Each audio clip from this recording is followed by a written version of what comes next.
제가 먼저 읽겠습니다. 예수께서는 올리브산으로 가셨다.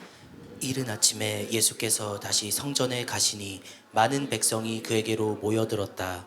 예수께서 앉아서 그들을 가르치실 때에 율법 학자들과 바리새파 사람들이 간음을 하다가 잡힌 여자를 끌고 와서 가운데 세워놓고 예수께 말하였다.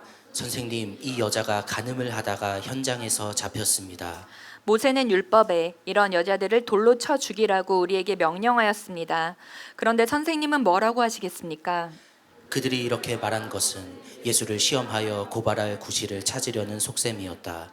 그러나 예수께서는 몸을 굽혀서 손가락으로 땅에 무엇인가를 쓰셨다. 그들이 다그쳐 물으니 예수께서 몸을 일으켜 그들에게 말씀하셨다. 너희 가운데서 죄가 없는 사람이 먼저 이 여자에게 돌을 던져라. 그리고는 다시 몸을 굽혀서 땅에 무엇인가를 쓰셨다. 이 말씀을 들은 사람들은 나이가 많은 이로부터 시작하여 하나하나 떠나가고 마침내 예수만 남았다. 그 여자는 그대로 서 있었다. 예수께서 몸을 일으키시고 여자에게 말씀하셨다. 여자여, 사람들은 어디에 있느냐? 너를 정죄한 사람이 한 사람도 없느냐? 같이 읽겠습니다. 여자가 대답하였다. 주님, 한 사람도 없습니다. 예수께서 말씀하셨다. 나도 너를 정죄하지 않는다. 가서 이제부터 다시는 죄를 짓지 말아라. 아멘. 자, 오늘은 예수를 만난 사람들 네 번째 시간입니다. 가늠한 여인, 제목은 그의 향기. 그의 향기라는 제목으로 오늘 말씀 나누도록 하겠습니다. 사람의 기억 중에서 가장 오래 가는 기억 자극은 후각의 기억이라고 합니다. 냄새 맡는 것, 후각의 기억. 후각은 뇌의 편도체와 밀접한 연결이 되어 있어서 냄새를 감지하고 그 순간의 감정과 기억까지도 함께 저장하고 불러올 수가 있습니다.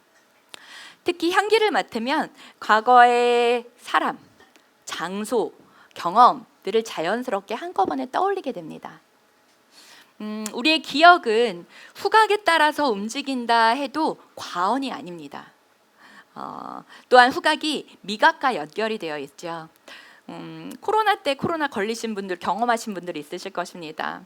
그때 후각을 잃으면 미각도 잃습니다. 코가 막히면 입맛이 없다라는 얘기를 하게 되죠. 그것도 비슷한 얘기입니다. 그 이유도 여기에 있습니다. 냄새를 맡지 못하면 맛을 제대로 느낄 수가 없습니다. 이렇듯이 우리의 후각세포에 의한 자극으로 기억하게 되는 부분들이 상당합니다. 사람에게도 체취가 있습니다. 사람마다의 향기, 냄새가 있죠. 외국인들 예전에 대한항공을 타면요, 그 안에서 마늘 냄새가 진동한다라는 그런 얘기를 했었어요. 또 중동 지방이나 이렇게 인도 분들 만나게 되면 그 체취도 굉장히 강렬합니다. 남자 혼자 사는 방에 가보셨습니까? 안 가는 게 좋습니다. 이렇듯이 몸에서 나는 냄새들도 있지만 영혼으로부터 나는 향기가 있습니다. 선한 향기가 있고요. 또 누군가에게는 따뜻하고 부드러운 온화한 향이 나는 사람들도 있습니다. 또 어떤 사람에게는 냉철하고 시원한 향기가 납니다. 깊이 있는 진국의 향, 아까 은지자매 나눠줬던 것처럼 그래서 그러한 깊이 있는 이러한 오래가는 진국 그런 향기가 나는 사람들도 있고요. 또 반면에는 좀 더러운 하수구 냄새가 난다라고 그러한 냄새가 새어나오는 그러한 사람도 있습니다. 또한 이기적이고 또 교만한 그러한 쇠비린내 나는 사람도 있습니다. 우리의 마음과 생각에 무엇을 담아 놓았느냐, 그리고 우리의 입술에 무엇을 담느냐, 무엇을 채워 놓았느냐에 따라서 사람마다 영혼의 향기가 달라집니다. 우리가 제일 담고 싶은 향기가 있습니다. 어떤 향기인가요? 바로 예수의 향기입니다. 오늘 본문 말씀을 통해서 조용히 묵상을 하다 보면 여러 영혼의 향기들이 그리고 냄새가 어우러져 있습니다. 그러나 가장 마지막 부분에는 예수의 향기만이 그곳에 잔잔히 남게 됩니다. 자, 인간은 죄인입니다. 인간은 누구나 다 죄인입니다. 나는 죄인이 아니다라고 자신 있게 얘기할 수 있는 사람은 여기에 아무도 없을 것입니다. 죄인을 죄인이라고 하면은 근데 싫어합니다. 싫어하는 이유는 진짜 죄인이기 때문입니다. 세상에는 두 가지 죄인이 있습니다. 첫 번째는 들킨 죄인이 있습니다. 그리고 두 번째는 안 들킨 죄인이 있습니다. 우리의 내면 세계에서는 끊임없이 안개처럼 피어오르는 죄가 있습니다. 누구 독특한 어떤 사람뿐만이 아니라 우리 모두에게 그렇습니다. 생각과 마음의 죄들, 그리고 지금은 우리의 마음이 만약에 이게 투명 창이 되어서 우리의 마음이 지금 다 비춰진 자, 만약에 그럴 때 정말 얼굴 들고 여기에 계실 수 있는 분 계실까 잘 모르겠습니다. 저는 만약 그렇다면 제가 제일 먼저 아마 뒷문으로 튀어나가게 될 것 같습니다. 이러한 죄에 대한, 그리고 나는 죄인입니다, 이러한 전제로부터 오늘 말씀을 시작해 보고자 합니다. 오늘 본문 말씀은 간음하다가 현장에서 잡혀서 온 여인, 율법학자들이라고 나와 있는데 이들은 서기관들과 바리새인들입니다. 예수님 앞으로 끌려오고 있는 장면부터 시작을 합니다. 이 여인은 옷도 찢겨진 채로, 얼굴도 맞아서 피와 땀과 눈물이 범벅이 된 채로 예수님 앞에 내동댕이 쳐집니다. 오늘 말씀 8장 3절에서 5절 말씀 다시 한번 읽어볼까요? 시작. 율법학자들과 바리새파 사람들이 간음을 하다가 잡힌 여자를 끌고 와서 가운데 세워놓고 예수께 말하였다. 선생님, 이 여자가 간음을 하다가 현장에서 잡혔습니다. 모세는 율법에 이런 여자들을 돌로 쳐 죽이라고 우리에게 명령하였습니다. 그런데 선생님은 뭐라고 하시겠습니까? 자, 여기에서 이 장면에서 보면 뭔가가 냄새가 납니다. 음모의 냄새가 나는 부분이 있습니다. 찾아보면 간음한 현장을 이 거룩한 사두개인, 바리새인, 서기관들, 이 고귀한 분들이 거기를 기다렸다가 그 현장에서 덮쳐서 사람을 잡아온다? 그럴 리가 만무합니다. 그리고 또 한 가지는 만약에 그 사건이 진짜 사실이라면 현장에 있었던 남자 또한 함께 잡아왔어야 되는 것이 통상입니다. 레위기 20장 10절 말씀 제가 읽어드릴게요. 남자가 다른 남자의 아내 곧 자기의 이웃집 아내와 간통하면 간음한 두 남녀를 반드시 사형에 처해야 한다. 신명기 22장 22절입니다. 어떤 남자가 남의 아내와 정을 통하다가 들켰을 때에는 정을 통한 남자와 여자를 다 죽여서 이스라엘에서 이러한 악의 뿌리를 뽑아야 합니다. 자, 바리새인과 서기관들이 말을 합니다. 모세의 율법에는 이러한 여자들을 돌로 쳐 죽이는데 선생님은 이거를 어떻게 하시겠습니까? 라는 질문을 던집니다. 만약에 예수님이 여기에서 죽이라라고 하신다면 예수님께서 지금까지 복음을 전하시고 하나님 나라에 대해서 선포하셨던 내용들, 용서해라, 사랑해라, 이것이 진정한 하나님의 사랑이다라고 가르치셨던 것을 스스로 깨시는 것입니다. 분명 말과 행동이 다른 자라고 비난할 것입니다.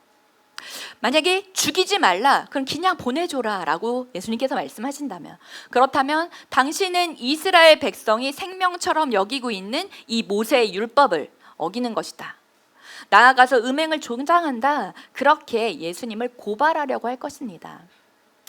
진퇴양난 속에 예수님이십니다. 다른 사람을 비난하고 정죄하고 어떻게 하면 꼬투리를 잡을까 골몰하고 어떻게 하면 끌어내리려고 할까, 끌어낼 수 있을까, 이렇게 모의하는 것들, 이러한 것은 사탄에 붙잡힌 일들입니다. 하나님께서 기뻐하시는 일들이 전혀 아닙니다. 하나님께서 싫어하시는 일들입니다. 자, 우리 요즘의 정치의 모습들을 보면 이러한 모습들이 난무합니다. 이러한 정죄만이 남아있는 것들을 볼 수가 있겠죠. 자신이 옳다고 여기는 이러한 상당수가 이런 집단적인 성향을 이용해서 그런 사람들에 의해서 조작이 될 때도 있습니다. 언론이나 미디어에서는 이러한 개인적인 일들을 이용을 합니다. 정치 세력들, 상대방을 누르고 또 기만하기 위해서 이런 일들을 꾸미기도 합니다. 너도 죽고 그리고 나도 죽자, 죽이고 죽이자, 이것이 가장 인간의 어리석인 모습입니다. 혹시라도 교회에서 이런 모습이 있다면 그건 정말 위험한 일입니다. 절대로 그러면 안 됩니다. 교회도 사회도 방향은 살리는 방향이 되어야 합니다. 너도 살고 나도 사는 것. 이렇게 윈윈하는 삶이 하나님께서 원하시는 삶입니다. 이를 생각하고 기도해야 합니다. 어떻게 하면 너도 살고 나도 살게 될 수 있을까? 우리의 고민은 이러한 고민들을 해야 되는 것입니다. 자, 이 율법학자들과 바리새인들에게는 목적이 따로 있었습니다. 예수님을 함정에, 시험에 빠뜨리려고 그렇게 고발하려는 속셈을 가지고 있었던 것입니다. 사실상 이것은 음모일 가능성이 큽니다. 사람의 생명에는 관심이 없습니다. 이스라엘 가운데 퍼진 간음을 제거하기 위해서, 그래서 거룩한 공동체를 만들기 위해서 그렇게 움직이는 것도 아닙니다. 단지 자기들의 기득권과 영향력을 행사해야 하는데 그것을 하지 못하게 만드는 예수를 제거할 도구로 사용되기 때문입니다. 이들의 목적은 다른 곳에 있는 것이 아니라 자신의 이익, 자신의 이득에 있습니다. 자, 우리들도 그렇습니다. 다른 사람의 죄를 정죄하면서 자신이 얼마나 대단한 사람인가, 내가 얼마나 깨끗한 사람인가를 드러내는 것, 이것도 동일한 동기에서 출발하는 것입니다. 나의 이익을 위해서 하는 행동이지 진짜 다른 사람을 살리고 고치고 회복하기 위해서 그러한 마음으로 출발하는 것이 아닙니다. 그렇게 죄를 다루고 있는 것이 아닙니다. 자, 이 질문을 받았던 예수님께서는 몸을 굽혀서 자리에 앉으십니다. 모든 시선이 예수님께로만 집중이 되고 있죠. 모든 이들이 예수님의 입만을 쳐다보고 있습니다. 예수님께서 뭐라고 말씀하실까? 이 상황에서 예수님은 도대체 어떻게 반응하실까? 그때 예수님께서 몸을 굽혀서 땅에 무언가를 쓰십니다. 무언가를 적으십니다. 무엇을 쓰셨을까요? 무엇을 적으셨을까요? 모릅니다. 여러 이견들과 견해들이 있습니다. 그러나 사실은 아무도 모릅니다. 성경에 쓰여져 있지 않기 때문입니다. 수많은 추측들만이 이렇게 난무하고 있는데 우리는 성경에 쓰여진 것들만을 알 뿐입니다. 그래서 저는 사실 별로 궁금하진 않습니다. 그보다 예수님께서 왜 이러한 행동을 하셨을까라는 것을 더 깊게 묵상해 보게 됩니다. 예수님께서 그때 왜 그렇게 하셨을까요? 예수님이 하나님께 묻는 시간, 그리고 하나님께 듣는 잠시의 기도의 시간, 하나님과의 조용한 대화의 시간이 아니었을까라는 생각을 하게 됩니다. 이 전에 7장 말씀에서도 보면 예수님께서 감난사로를 조용히 기도하러 가시는 모습이 나타납니다. 주님은 많은 사람들을 피해서 기도하러 가십니다. 하나님과 독대하는 시간, 주님께 묻고 듣는 그 시간을 항상 갖고 계십니다. 근데 이 상황 속에서도 예수님은 아버지와의 대화를 원하시고 묻는 시간이 아니셨을까라는 생각을 하게 됩니다. 구약시대 엘리야 선지자가 번아웃이 왔습니다. 사실은 번아웃이라기보다는 우울입니다. 우울증 증세, 우울의 증세. 그래서 엘리야가 로뎀나무 아래에서 하나님께서 하나님의 천사를 통해서 재우십니다. 그리고 먹이십니다. 또 재우십니다. 자고 일어나서 천사가 준 떡과 물로 이렇게 채우고 회복됐을 때 그는 하나님을 찾습니다. 엘리야가 다시 하나님을 찾아요. 근데 큰 바람 속에서도 하나님을 만날 수 없습니다. 지진에도 하나님은 계시지 않습니다. 불 가운데서도 계시지 않았습니다. 그 이후에 세미한 음성으로 하나님께서 엘리야를 찾아오십니다. 예수님께서 하나님 아버지의 그 세미한 음성을 들으시기 위해서 잠시 멈춤의 시간을 가지신 것이 아닐까라고 생각해 보게 됩니다. 그때 예수님께서 다그쳐 묻는 그들에게 대답하십니다. 너희 중에 죄 없는 사람이 먼저 돌로 치라. 그리고는 다시 예수님께서 몸을 굽혀서 무언가를 또 쓰십니다. 혈기와 분노로 가득했던 이 군중들, 그곳이 갑자기 조용해집니다. 숨죽이는 침묵이 그곳을 감쌉니다. 그리고 잠시 후에 나이 많은 사람들로부터 점점 돌을 내려놓고 그 자리를 떠나간다라고 성경에 기록되어 있습니다. 자, 왜 나이 많은 사람들부터 이렇게 돌을 내려놓게 되었을까요? 자, 여러분, 나이가 든다는 것은 나 자신의 약함을 인정할 수밖에 없게 되는 것입니다. 자신의 약함을 인정하는 것, 젊고 모든 것이 왕성할 때는 무엇이든지 다 할 수 있다는 생각을 갖게 됩니다. 내가 생각하고 계획하는데도 이룰 수 있다라는 생각을 하게 됩니다. 근데 조금씩 나이가 먹으면 그렇지만은 않구나라는 것을 깨닫게 됩니다. 나이가 들면은 고개를 숙인다라는 말이 있죠. 왜 고개를 숙인다 할까요? 고개를 숙여서 다른 것을 보는 게 아니라 나 자신의 모습을 볼 수 있게 된다라는 것입니다. 수많은 세월 속에서 자신의 죄를 인정하지 않을 수가 없습니다. 그것이 바로 올드의 심정입니다. 자, 한 사람 한 사람 돌을 내려놓고 그 자리를 떠납니다. 군중들뿐만이 아니라 고발하려고 그 여자를 끌고 왔었던 서기관들, 바리새인들, 이들까지도 그 자리를 하나하나 떠나게 됩니다. 예수님의 말씀에 모두가 찔림을 받고 그 자리에서 떠나갑니다. 결국에는 들킨 죄인만이 남아 있습니다. 안 들킨 죄인들은 그 자리에서 모두 떠나갑니다. 사라집니다. 여인과 예수님 단 둘이 그 자리에 남아 있습니다. 사람들이 떠나간 발자취에서 그 먼지 냄새, 흙 냄새들이 많은 그곳에 코 속에는 흐르는 핏냄새, 피비린내가 나는 그 속에서 일촉즉발이었지요. 죽음을 바로 앞에 두었던 죽음의 위기가 지나가고 고개를 들어보니 예수님께서 여전히 그 자리에 앉으셔서 무언가를 쓰고 계신 모습을 발견하게 됩니다. 예수님과 간음한 여인, 예수님과 죄인, 예수님과 나, 예수님 앞에 내가 서 있습니다. 고개를 들 수가 없습니다. 앉아 계신 예수님과 눈이 마주칩니다. 나의 이전의 죄와 나의 과거의 모든 모습을 주님께서 아시지만 나를 정죄하지도 않으시고 나를 미워하지도 않으시는 따뜻하고 온화한 주님의 그 눈빛과 나의 눈이 마주칩니다. 주님께서 몸을 일으키십니다. 그리고 나에게 물어보십니다. 너를 정죄하던 그 많던 사람들은 다 어디로 갔느냐? 8장 11절 말씀을 우리가 같이 한번 읽어볼게요. 8장 11절 시작. 여자가 대답하였다. 주님, 한 사람도 없습니다. 예수께서 말씀하셨다.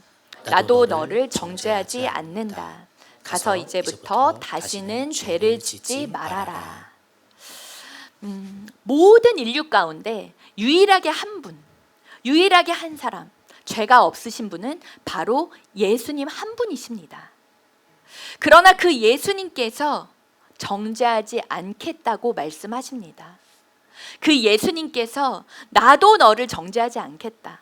이제 가라. 가서 이제 다시는 그 죄를 저지르지 말아라 라고 말씀하십니다. 여러분 초두에 세상에 있는 두 종류의 사람 얘기했던 거 기억하시나요? 첫 번째, 우리 모두가 죄인이지만 그 죄인에는 두 종류가 있습니다. 죄가 드러난 사람과 그 죄가 아직 드러나지 않은 사람입니다. 이 두 종류의 사람들이 모두 주님 앞에 섰을 때 동일한 죄인입니다. 우리 모두가 죄인이라고 고백하는 것과도 같이요.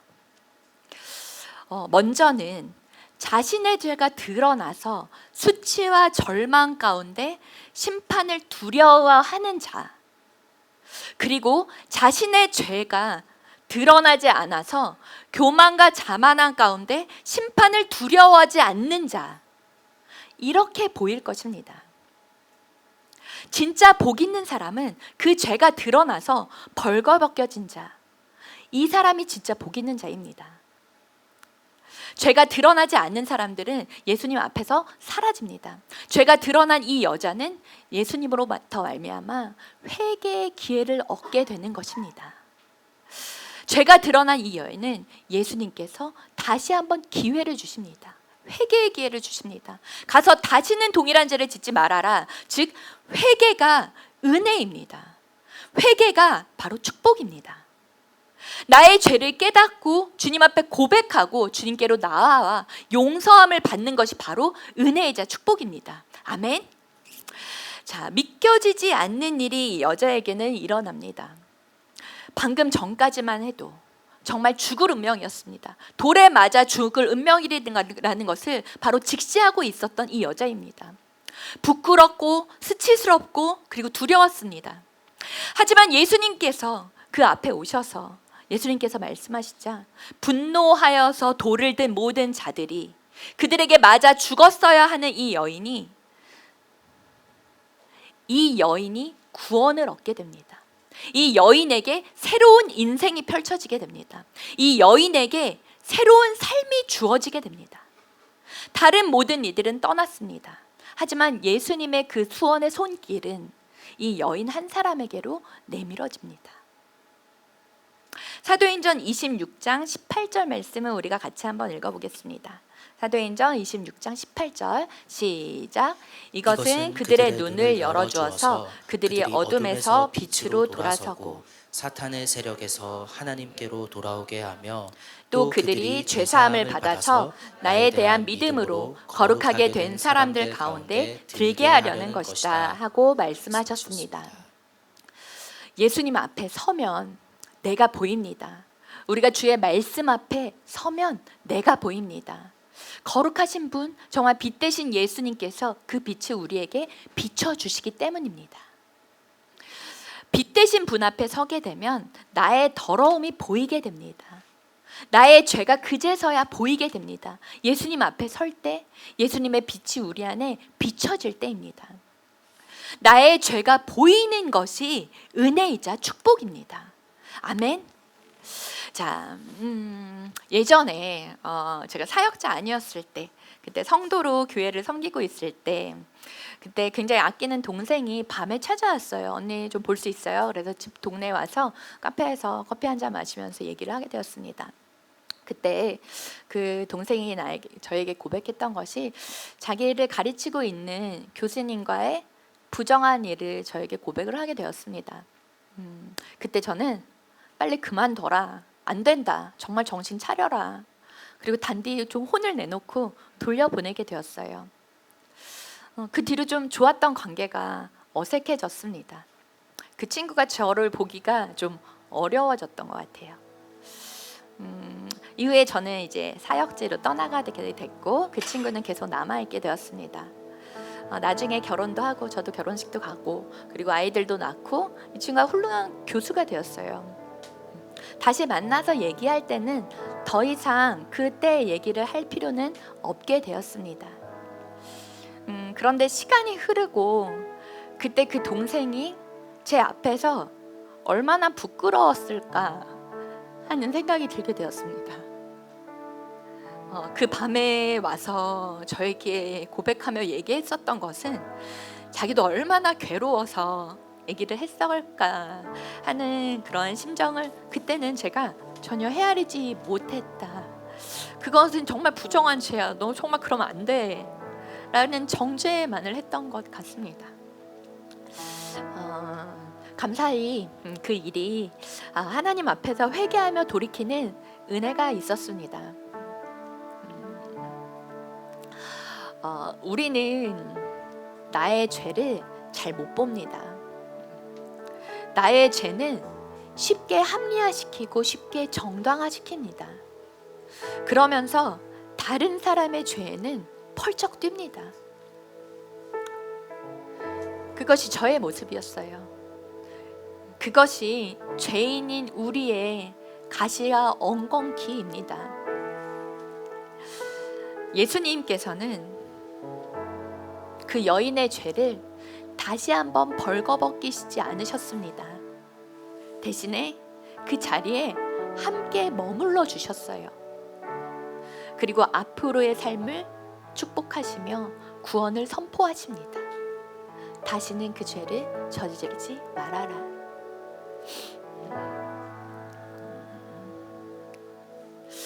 오늘 설교 준비하면서 사실 굉장히 힘들었습니다. 여러 가지 마음이 제 안에 스쳐가고, 그리고 참 진행이 되지 않아서 참 어려웠었던 한 주간을 보내게 되었습니다. 주님 앞에 많이 울었고요, 많이 회개하게 되고 저의 모습을 많이 보게 되었습니다. 그런 시간 가운데 여전히 주님은 정죄하지 않으시고 기다리셨구나. 우리가 해야 되는 것이 죄에 대한 분명한 자기의 인식은 필요하겠지만 나도 죄인이라는 것을 잊으면 안 되는구나.